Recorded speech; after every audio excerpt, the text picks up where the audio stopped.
एक सैनिक जो अकेला रहता है और एक दिन इसे काफी सारा सोना मिल जाता है, जिसके बाद ये सैनिक उस सोने को बैंक में जमा करके बैंक से पैसे लेने का डिसाइड करता है। लेकिन उस सैनिक से बैंक काफी दूर होता है और जब वह अपने सोने को जमा करने के सफर पर निकलता है तो उसे रास्ते के अंदर कुछ नाजीज सैनिक मिल जाते हैं जो उससे सोना लेने के साथ ही उसे मारने की भी कोशिश करते हैं। तो अब ऐसे में ये सोल्जर कैसे उन सभी नाजीज सोल्जर से निपटता है और इस दौरान क्या कुछ होता है वो जानने के लिए हम इस मूवी को एक्सप्लेन करने वाले हैं। तो चलिए एक्सप्लेनेशन शुरू करते हैं, लेकिन उससे पहले चैनल को सब्सक्राइब जरूर कर लीजिएगा। दोस्तों, मूवी की शुरुआत वर्ल्ड वॉर 2 1942 से होती है, जहां नाजी सैनिक आतंकवाद को चारों तरफ फैला रहे होते हैं और इसके बाद हमें लेफ्टलैंड नाम की एक जगह को दिखाया जाता है, जहां हम आटामी कोर्पी नाम के एक सैनिक को देखते हैं जो एक नदी के पास की मिट्टी को पानी से साफ करता है। इसके बाद उसे पता चलता है कि पानी की किसी जगह पर काफी सारा सोना है और कोर्पी के साथ सिर्फ उसका डॉग ही होता है। और जब वे मिट्टी में थोड़े से सोने को देखता है तो वे बहुत खुश हो जाता है। इसके बाद वो ज्यादा देरी ना करते हुए तुरंत ही वहाँ पर खुदाई करना शुरू कर देता है और काफी खुदाई करने के बाद उसकी मेहनत रंग लाती है, क्योंकि जैसा वे सोच रहा था और जैसा उसका अनुमान था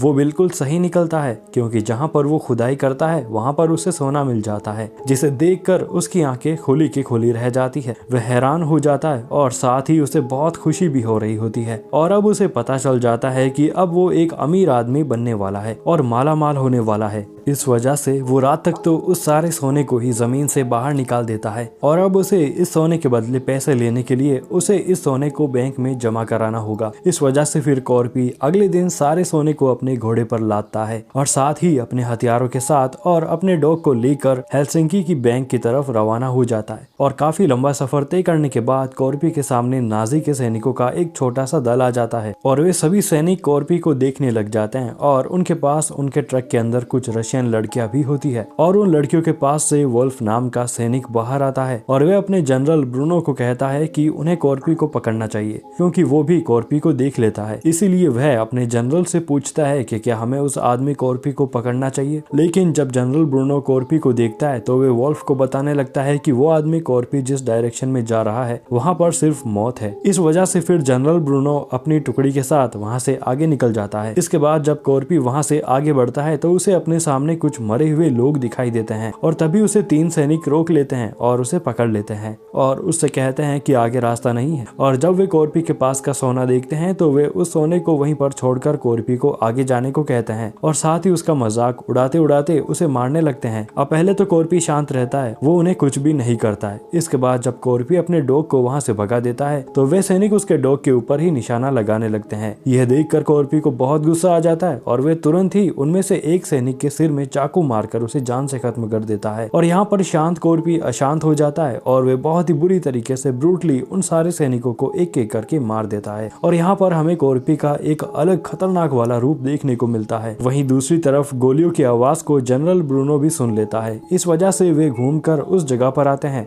जहाँ पर उन्हें नाजी सैनिक मरे हुए मिलते हैं और साथ ही उसे एक सोने के टुकड़े के साथ साथ कॉर्पी का बैच भी मिलता है, जिससे वो समझ जाता है कि जरूर कॉर्पी के पास बहुत सारा सोना है। वहीं दूसरी तरफ हम कॉर्पी को देखते हैं जो अपने सफर पर आगे बढ़ जाता है, लेकिन जनरल ब्रूनो उसके पीछे ही होता है और वो बहुत तेज स्पीड में अपने टैंक को कॉर्पी की तरफ ले जा रहा होता है। ब्रूनो उसके ऊपर बार बार हमला करवाता है और जब कॉर्पी थोड़ा और आगे बढ़ जाता है तब एक माइन बम से उसके घोड़े के चिथड़े उड़ जाते हैं और जब कॉर्पी अपने घोड़े को मरा हुआ देखता है तो उसे बहुत दुख होता है। इसके बाद कॉर्पी जल्दी से अपने गिरे हुए सोने के टुकड़ों को एक बैग के अंदर भरने लगता है, लेकिन तब तक जनरल ब्रूनो भी अपने सैनिकों के साथ वहाँ पर पहुँच जाता है और फिर ये आमने सामने होते हैं और एक दूसरे को देखने लगते हैं। लेकिन तभी कॉर्पी एक पत्थर से वहाँ माइन बम को फोड़ के आगे बढ़ने लगता है, जिसके बाद ब्रूनो अपने सैनिकों को कहकर उसके ऊपर गोलियां भी चलवाता है, लेकिन कॉर्पी बम के धुएं का फायदा उठाकर वहाँ से निकल जाता है। इसके बाद ब्रूनो अपने सैनिकों को कॉर्पी का पीछा करने को कहता है, लेकिन वहाँ पर उन्होंने ही कई सारे माइन बम लगवाए थे। इस वजह से उसके खुद के 3 सैनिक मारे जाते हैं,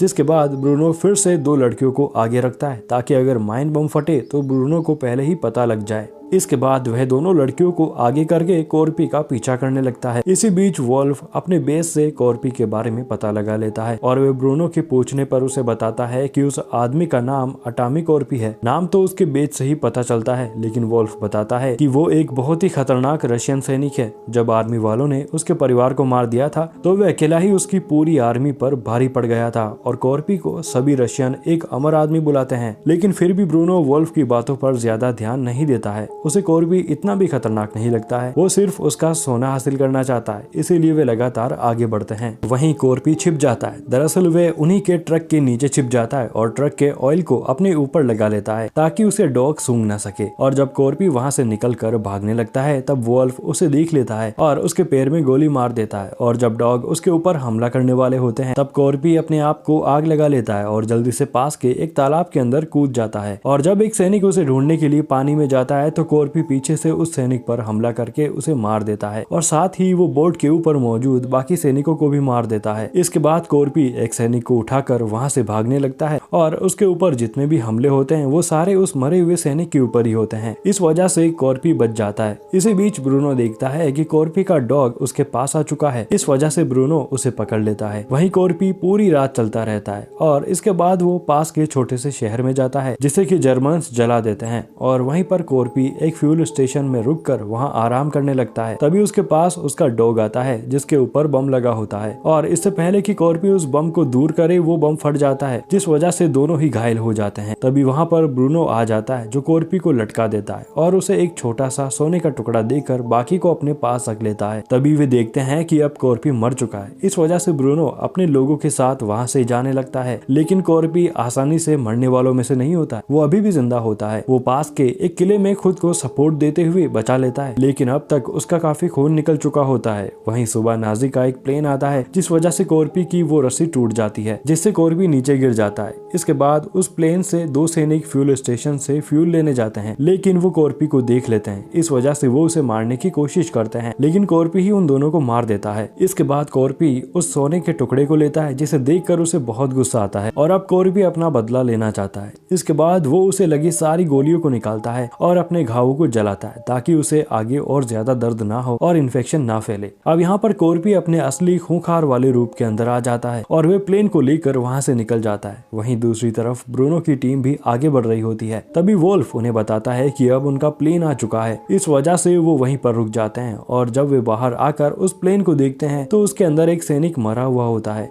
तभी ब्रूनो नोटिस करता है कि उस सैनिक के गले में वही रस्सी है जो उन्होंने कॉर्पी के गले में बांधी थी और अब ब्रूनो को पता चल जाता है कि कॉर्पी आ चुका है। इस वजह से वो सभी को वहां से चलने के लिए कहता है क्योंकि वो डर जाता है। इसके बाद सभी सैनिक वहां से निकलने लगते हैं। तभी दो सैनिक लड़कियों के पास जाते हैं जिनमें से एक सैनिक बहुत डरा हुआ होता है और तभी एमा नाम की लड़की हंसने लगती है और जब वो सैनिक उसके हंसने का कारण पूछता है तो एमा बताती है कि उन्हें कॉर्पी के बारे में पता है, उसे अमर कहा जाता है। वो सबसे पावरफुल तो नहीं है लेकिन वो कभी भी हार नहीं मानता है। तभी कॉर्पी आ जाता है जो उन दोनों सैनिकों को मारकर एमा को हथियार देता है। इसके बाद कॉर्पी उस ट्रक के ड्राइवर को भी मार देता है और फिर एमा उस ट्रक को चलाने लगती है और फिर ये अपने ट्रक से दूसरे ट्रक के सारे सैनिकों को मार देते हैं और ये सब ब्रूनो भी टैंक से देख लेता है। इसके बाद कॉर्पी टैंक के ऊपर चला जाता है लेकिन वोल्फ उसे ऊपर से नीचे गिरा देता है और फिर लड़ाई के दौरान कॉर्पी ब्रूनो को हरा देता है और फिर वह दो सैनिकों को डराकर उनकी बाइक लेकर चला जाता है। तभी वहाँ एमा बाकी लड़कियों के साथ आकर ब्रूनो को पकड़ लेती है। वहीं दूसरी तरफ ब्रूनो टैंक से एक प्लेन के पास पहुंचता है और वे अपने आखिरी साथी को खुद ही मार देता है। इसके बाद वो पायलट के साथ उस प्लेन में जाता है और ये वहां से निकलने ही वाले होते हैं। तभी कॉर्पी आकर इनके ऊपर शूट करने लगता है और अपने हथियार की मदद से प्लेन में चढ़ने की कोशिश करता है, लेकिन प्लेन टेक ऑफ हो जाता है और कॉर्पी लटका ही रहता है। लेकिन वो अपने हथियार की मदद से प्लेन में चढ़ ही जाता है, लेकिन ब्रूनो उसे देख लेता है। इसके बाद ब्रूनो कॉर्पी को बहुत ही बुरी तरीके से मारता है क्योंकि वो उससे ज्यादा ताकतवर होता है, लेकिन इसके बावजूद कॉर्पी हार नहीं मानता है और वे एक बॉम्ब से ब्रूनो को बांधकर वहां से लटका देता है और फिर एक बड़े धमाके में ब्रूनो की मौत हो जाती है। इसी बीच कॉर्पी देखता है कि प्लेन का पायलट तो मर चुका है और प्लेन क्रैश होने वाला है। इस वजह से वो अपने सोने को लेता है और खुद को एक रस्सी से बांध लेता है। इसके बाद प्लेन क्रैश हो जाता है और प्लेन के चिथड़े चिथड़े उड़ जाते हैं। वहीं दूसरी तरफ एमा टैंक से वोल्फ और बाकी लड़कियों के साथ रशियन सैनिकों के पास पहुंच जाती है और उन्हें बताती है कि उन्होंने सारे नाजी सैनिकों को मार दिया है, सिर्फ एक नाजी सैनिक बचा है जो वोल्फ है। ये जानकर वो रशियन सैनिक हैरान रह जाते हैं। वहीं दूसरी तरफ हम कॉर्पी को देखते देखते हैं जो अपने हथियार की मदद से कीचड़ से बाहर आता है